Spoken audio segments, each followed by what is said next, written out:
आज पाकिस्तान का मकबूल तरीन लीडर कौन है? अच्छा, अभी ये बड़ा संजीदा सवाल कर लिया आपने। अभी तक तो मैं उर्दू में जिसको कहते हैं ना, धीमे धीमे पोले पोले चल रहा था।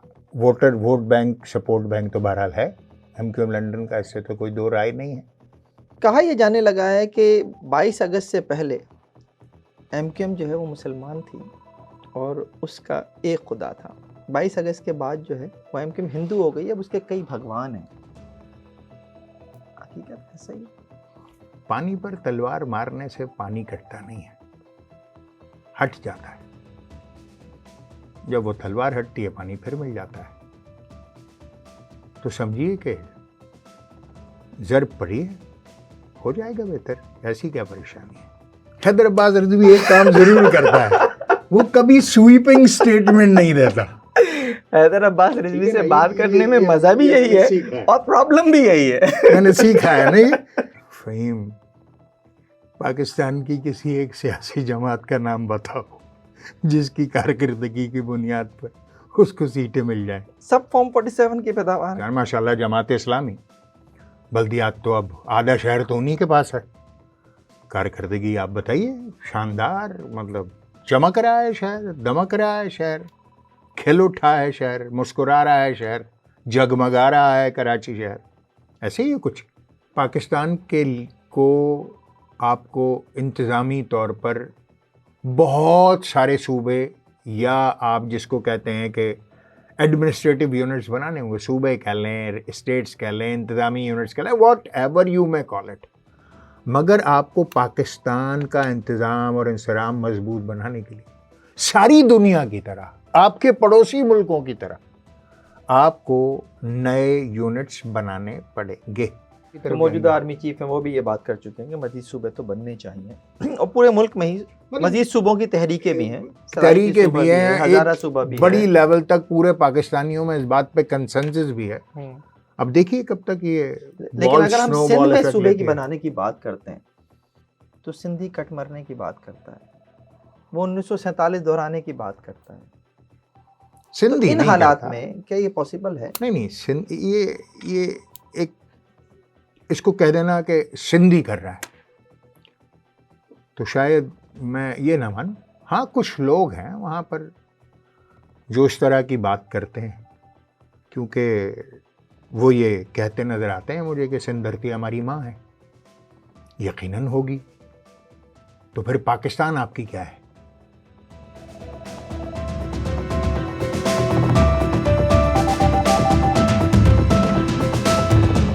तो इस घुटन के माहौल में शहर में अल्ताफ हुसैन के नाम की वॉल चॉकिंग हुई है, बैनर्स लगे हैं, एमक्यूएम लंदन की सरगर्मियां नजर आ रही हैं। क्या हो रहा है?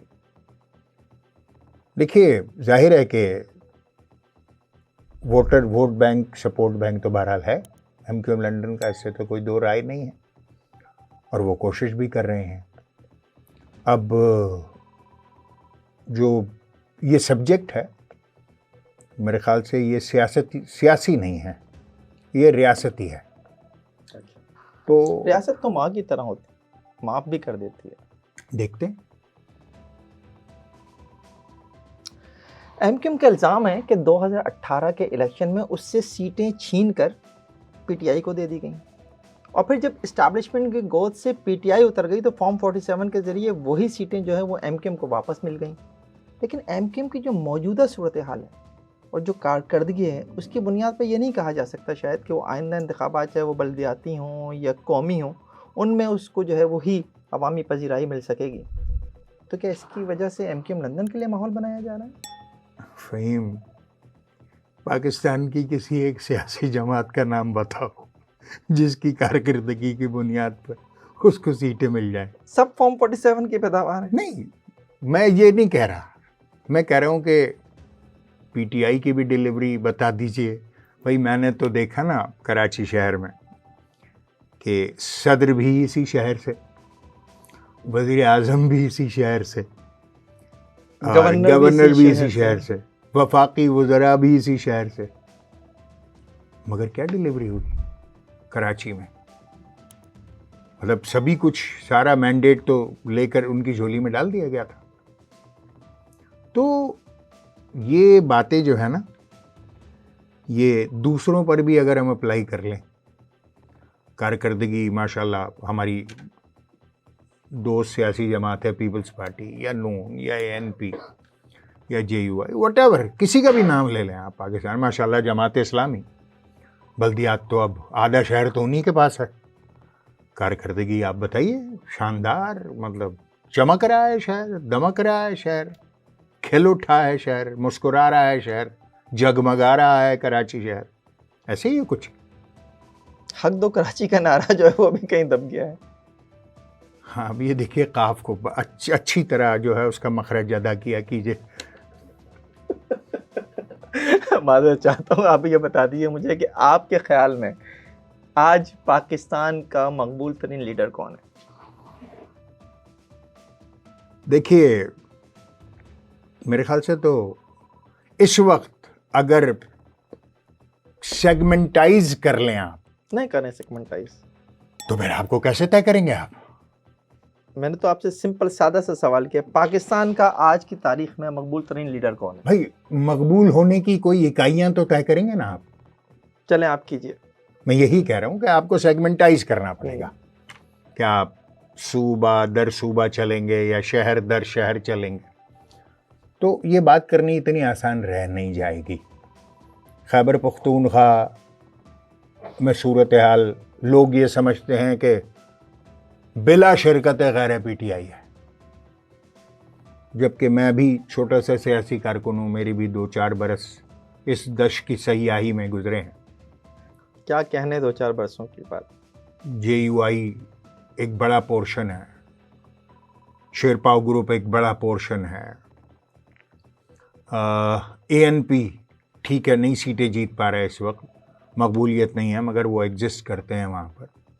जमात इस्लामी अली खान साहब की तो लेकिन जुबान इन दिनों बहुत सख्त है। हाँ, मतलब अब सियासी जमातें अपनी अपनी पॉलिटिकल पॉस्चरिंग तो करते ही हैं ना, उसमें दीगर और ग्रुप्स हैं। तो आप अगर ये तय कर दें कि पीटीआई खैबर पख्तूनख्वा में बिला शिरकत गैर है, तो शायद मेरे लिए मानना ये मुश्किल हो जाए, क्योंकि थोड़ा बहुत हमने भी बड़ों की जूतियां सीधी की हैं तो कुछ शायद सीख लिया। पंजाब को ले लीजिए, तो पंजाब में भी आप यानी बायक जुबान किसी को भी क्लैरिटी से मेजॉरिटी नहीं दे सकते। वहाँ की बड़ी कंटेंडर जो है वो नून है, फिर पीटीआई है, पीपल्स पार्टी का भी वहाँ कुछ है, वोट बैंक है, पोर्शन है उनका, दीगर सियासी जमातें भी वहाँ पर हैं, फिर मजहबी सियासी जमातें भी हैं पंजाब में, खैबर पख्तूनख्वा में भी हैं। बलूचिस्तान के बारे में मतलब कुछ कहना जो है वो भी एक मुश्किल सूरत हाल है, क्योंकि वहाँ पर भी जो क्लियर कट जो सपोर्ट या पॉलिटिकल डायनामिक्स किसी एक आदमी को बड़ा लीडर जो है वो करार देने में मुकम्मल तौर पर कामयाब नहीं है। और अगर सिंध में भी आ जाएं तो चाहे वो अंदरून सिंध हो या कराची, हैदराबाद, अर्बन और रूरल सिंध, वहाँ पर भी सूरत हाल मुख्तलिफ है। तो आप कहीं पर भी बिल्कुल वाज़े और बाशिगाफ अल्फाज में ये नहीं कह सकते थे कि यही शख्स पाकिस्तान का फला मिस्टर एक्स मकबूल तरीन लीडर है। पाकिस्तान की जो पॉलिटिकल डायनामिक्स हैं वो बड़ी मुख्तलिफ हैं और वो इतनी आसानी से नहीं कहा जा सकता। तो ये मेरा अपना सियासी तज्जिया है, आपको इख्तिलाफ रखने का भी हक हो सकता है। मिस्टर एक्स और मिस्टर वाई के दरमियान जो मुज़ाकरात की एक कोशिश थी वो काफ़ी हद तक नाकाम होती नज़र आ रही है। बैरूनी दबाव भी है। कुछ सूरत हाल बेहतर होगी पाकिस्तान की, या ये सियासी अनस्टेबिलिटी इसी तरह रहेगी? मतलब आप अनस्टेबिलिटी किसको कहते हैं? जो इस वक्त सियासी माहौल है, हुकूमत को मैं अपने सवाल की वजाहत कर देता हूँ। मुस्लिम लीग नून हो, ये इस वक्त मौजूदा हुकूमत हो, वो इस वक्त पूरी तरह से इंगेज है पाकिस्तान पीटीआई के हाथों। तो जो एक फोकस करना चाहिए फलाही कामों के ऊपर आवाम के लिए, वो शायद उस तरह से फोकस नहीं कर पा रहे। इस बात को हो सकता है आप ना तस्लीम करें, लेकिन हकीकत यही है कि आवाम के लिए डिलीवरी नहीं है, जो आपने भी माना एक वक्त पहले। अच्छा, अगर आप तय कर लेंगे कि हकीकत यही है तो फिर जाहिर है मेरी जरूरत के मैं आपके सामने इनकार की ताब भी ला सकूं। मैंने तो आपकी मैंने बात तो ये नहीं कहा कि हकीकत है, मैंने कहा ये तो मेरा अपना पॉइंट ऑफ व्यू है, आप इनकार कर दीजिए। सीकर मगर अगर आप तय कर लेंगे तो फिर जो चाहे आपका उसने करिश्मा साज करे। जन गए वो देखिए भाई, बात यह है कि हुकूमत कई प्लेन्स के ऊपर बैक वक्त काम कर रही होती है। एक पॉलिटिकल प्लेन होता है जहां पर चीजें मैनेज्ड हैं, मुझे कोई प्रॉब्लम दिखाई नहीं दे रही उनमें। रोज मुज़ाकरात हो रहे हैं, रोज रूठ रहे हैं, रोज मनाए जा रहे हैं, एंगेजमेंट वहां पर है। ये एंगेजमेंट पीटीआई की तरफ से वही मेरिट नहीं, दोनों तरफ से। देखिए, एंगेजमेंट एक तरफ से नहीं हो सकती। अगर आप ये तय करके बैठ जाएं कि आपको मेरे साथ प्रोग्राम नहीं करना तो नहीं होगा, एग्रीड है ना। अगर आप भी इंगेज होना चाहें, शायद मैं आपकी शान में कोई ऐसी बात करूं जो आपको पसंद ना आए, तो आप नाराज भी होने का हक रखते हैं। फिर मैं कहूँगा गलती हो गई, माफ़ कर दीजिए, फिर आप बड़े भाई की हैसियत से मुझे गुंजाइश भी दे देंगे। तो ये सियासी एक चल रहा अमल है और ये चल रहा है। ठीक है। अच्छा, दूसरा जो बड़ा चैलेंज था, वो जो तलवार बिल्कुल सर पर लटक रही थी, वो माशी थी। और वन वे और दी अदर, कुछ भी करके आपके जो माशी इशारे हैं वो मजबूत होते चले जा रहे हैं। ठीक है। और बहुत वाज़े तौर पर एक बड़ा फ़र्क नज़र आ रहा है आज से 3 साल, 2.5 साल, 2 साल पहले वाली सूरत हाल में और आज की सूरत हाल में। ना तो आप इकोनॉमिस्ट हैं मेरा ख्याल है, और ना ही मैं, लेकिन आप भी सियासत का तालिब इल्म हूँ, मैं भी थोड़ा बहुत सहाफ़त का तालिब इल्म हूँ। ये जो आप बात कर रहे हैं इकनॉमी बेहतर होने की, इसके पीछे दूसरी दुनिया से लिए गए कर्जे भी तो बहुत अहम हैं, जो कहीं ना कहीं हमने लौटाने हैं, और उसका एक असर जो है वो आवाम पे ही आता है। मैंने पाकिस्तान की मईशत के बेहतरीन हो जाने की बात नहीं की, मैंने कहा माशी इशारिये बेहतर होते चले जा रहे हैं। हैदर अब्बास रिजवी एक काम जरूर करता है, वो कभी स्वीपिंग स्टेटमेंट नहीं देता। हैदर अब्बास रिजवी से बात करने में मजा भी यही है और प्रॉब्लम भी यही है। मैंने सीखा है नहीं कि बिल्कुल स्वीपिंग स्टेटमेंट नहीं देना, ये हो गया, वो हो जाएगा, कल ये कर देंगे, परसों वो हो जाएगा, स्वीपिंग स्टेटमेंट से। हाँ, मतलब इससे कोई भी जी होश और जी शऊर आदमी या जो माहिर माशियात हैं वो भी शायद इससे इनकार न कर पाएं कि आपके जो माशी इशारिये हैं वो बेहतर हो, वो मजबूत हो रहे हैं, वो मजबूत हो रहे हैं, ऐसा इसमें कोई इनकार नहीं। अब रह गई इस बात की बात कि आप सारी दुनिया से आप लोन ले रहे हैं, लोन चुकाने हैं आइंदा भी आपको, अगर तो वो आपके किसी प्लान का हिस्सा हैं तो कर्ज लेने में बुराई नहीं है। दुनिया के सबसे बड़े मकरूज मुल्क का नाम अमेरिका है, ऐसे है। मगर वो एक माशी मंसूबाबंदी के साथ चल रहे हैं, और वो अपनी माशी मंसूबाबंदी के साथ चलते हुए हुकूमत के रद्दोबदल के बावजूद वो अपने माशी मंसूबे पर अमल पैरा रहते हैं। हमारे यहाँ सूरत हाल कदरे मुख्तलिफ रही है कि हमारे माशी मंसूबे हुकूमतों के साथ लिपट जाते हैं, ऐसे ही। और इसलिए ये जो है वॉइड्स बनते हैं, ये खला आते हैं बीच में। तो अगर तो हम ये तय करें, जैसे मैंने अभी गुज़िश्ता दिनों में पढ़ा भी, सुना भी, देखा भी, मीडिया में भी देखा कि वर्ल्ड बैंक दुनिया की तारीख में पहली बार पाकिस्तान को, किसी भी मुल्क को दुनिया के, सबसे बड़ी ग्रांट प्लस एड और लोन देने जा रही है जो 20 बिलियन US डॉलर्स का है।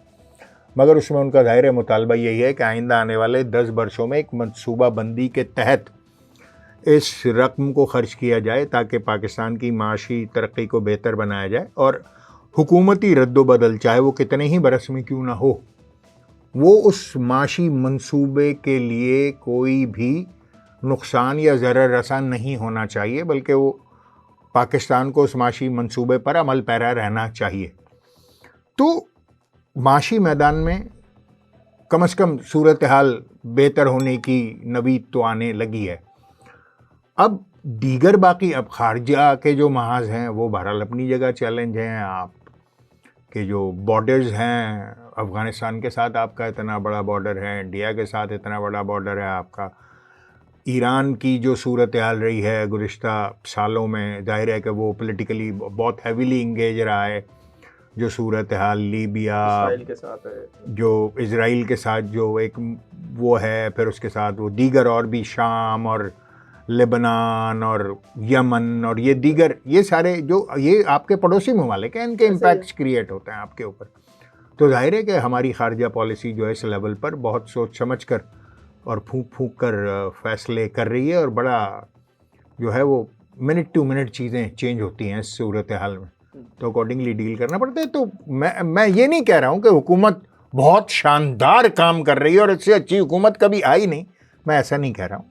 स्वीपिंग स्टेटमेंट तो आप देते नहीं। मैं ये कह रहा हूँ कि सूरत हाल अगर आज से 3 बरस पहले की देखें या 2 बरस पहले की देखें तो शायद सूरत हाल बेहतर होती नज़र आती है। अच्छा, इससे पहले कि मैं आपसे आखिरी सवाल करूं, मैं आपसे ये जानना चाहूँगा कि इस सारी सियासी सूरत हाल में एक तब्दीली जो है वो ये नज़र आई कुछ दिन पहले, या लाने की कोशिश की गई कि चूंकि अमेरिका में इलेक्शन के नतीजे में ट्रंप जीत कर आ गए हैं, तो उसका असर जो है वो पाकिस्तानी सियासत पे बहुत तेज़ी से पड़ेगा और उसके नतीजे में इमरान खान बाहर आ जाएंगे। आपको लगता है कि इस हद तक जो है वो दबाव पाकिस्तान लेता है? क्योंकि माजी में हमें नवाज शरीफ के मामले में सऊदी दबाव नज़र आया था। देखिए, मफरूज़ों की बुनियाद पर जो है वो फैसले तो नहीं होते। You need real data behind your decisions.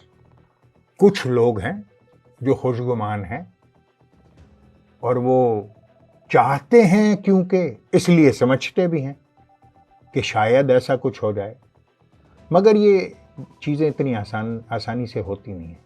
ये मेरा ज़ाती तजुर्बा है और मैं गलत भी हो सकता हूँ। एमक्यूएम की सियासत पे वापस आए, आखिरी 2 सवाल मैं आपसे करना चाहूँगा। कहा यह जाने लगा है कि 22 अगस्त से पहले एमक्यूएम जो है वो मुसलमान थी और उसका एक खुदा था। 22 अगस्त के बाद जो है वो एमक्यूएम हिंदू हो गई, अब उसके कई भगवान हैं। हकीकत ऐसा ही? वही देखिए, जहाँ तक मेरी मालूमात है, और मैं कोई पढ़ा लिखा आदमी तो हूँ नहीं, भगवान तो हिंदुओं का भी एक है और अनदेखा है। और जिसने ये सुर्खी लगाई थी उस शख्सियत को भी मैं जानता हूँ। तो ऐसा कुछ भी नहीं है। पानी पर तलवार मारने से पानी कटता नहीं है, हट जाता है। जब वो तलवार हटती है पानी फिर मिल जाता है। तो समझिए कि ज़र्ब पड़ी है, हो जाएगा बेहतर, ऐसी क्या परेशानी है। आपने एक बात कुछ देर, आखिरी सवाल शायद मैं आपसे करने लगा, आपने कुछ देर पहले बात की कि एमक्यूएम अपने महाजे सूबे के मुतालबे से भी एक वक्त में पीछे हटी। जो आज सूरत हाल है कराची और समय सिंध के शहरी इलाकों की, उसमें आप समझते हैं कि महाजे सूबा, ये एक अलग सूबा, ये एक अलग इंतज़ामी यूनिट जो है वो मसाइल को हल करने में मददगार होगा? अच्छा, अभी ये बड़ा संजीदा सवाल कर लिया आपने। अभी तक तो मैं उर्दू में जिसको कहते हैं ना, धीमे धीमे पोले पोले चल रहा था। देखिए, पाकिस्तान, मेरी, हो सकता है मैं गलत हूँ, पाकिस्तान का जो असल मसला है ना वो मुआशी नहीं है। पाकिस्तान का जो असल मसला है वो इंतज़ामी है। हम इंतज़ामी बुनियादों पर कमज़ोर हैं। ठीक है।